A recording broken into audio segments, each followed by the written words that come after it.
Bonjour Xavier Fesneau, on est dans la rubrique chrono CAC et pas facile en ce moment parce que certes à l'ouverture on voit que le CAC futur est plutôt en hausse dans le vert, mais on a quand même des marchés européens qui savent pas trop à quel sein se vouer avec une visibilité assez difficile du côté de la Fed et puis des marchés, des statistiques du marché de l'emploi assez floues. Alors il nous faut un spécialiste, bah, c'est vous Xavier Fesneau. Qu'est-ce que vous nous dites sur le CAC 40 aujourd'hui?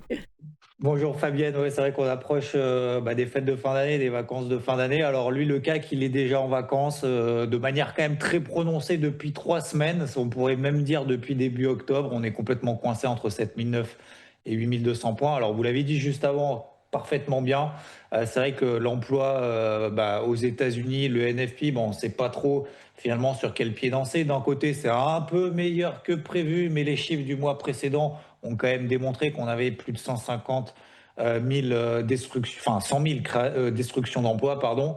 Hard landing ou pas aux États-Unis, on se pose la question, mais en fait, je pense que là, le marché, alors au-delà du fait que ça soit la fin de l'année, et au-delà aussi du fait qu'en Europe, c'est quand même beaucoup plus ce qu'on appelle rangy, c'est-à-dire tout simplement, on est coincé dans un étau comme on vient de le voir. Donc c'est pour ça que je garde encore cette casquette bleue, parce que de toute façon, on ne va pas inventer le marché et on ne va pas prendre des positions un petit peu au pif pour deviner ce qui va se passer demain.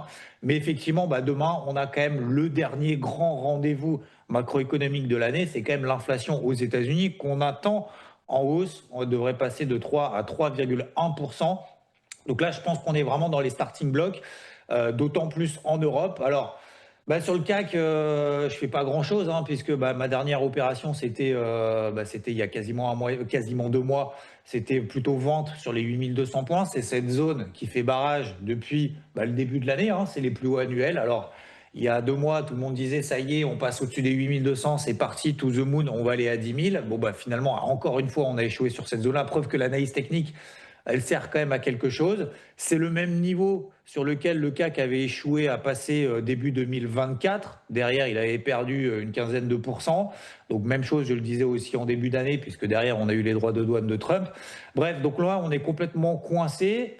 C'est vrai qu'aux États-Unis, drive un petit peu tout ça parce que, et c'est un petit peu ce qu'on appelle topiche. On a tous ces investissements autour de l'intelligence artificielle et on a vu les dernières publications la semaine dernière, Broadcom, Oracle, on en avait déjà parlé, alors les résultats sont plutôt bons, mais on se dit, en termes de valorisation, etc., on se pose quand même quelques questions.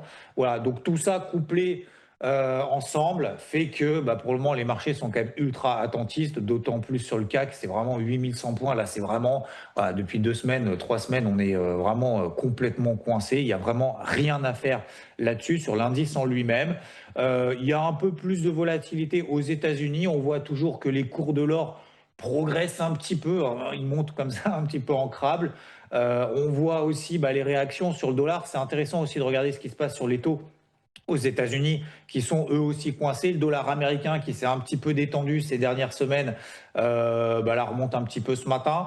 Donc voilà, je pense que globalement, les marchés sont partis en congé. Bon, par contre, faut pas partir quand même trop tôt parce que demain, on peut avoir de la volatilité. Si vraiment il y a une surprise au niveau de l'inflation aux États-Unis, on peut commencer, effectivement, les investisseurs vont commencer à se poser des questions en disant, bon, voilà, j'ai pas assez de cash en portefeuille, je vais en récupérer un petit peu pour commencer l'année 2026 en gardant la main sur ce qu'il y a à faire sur la suite.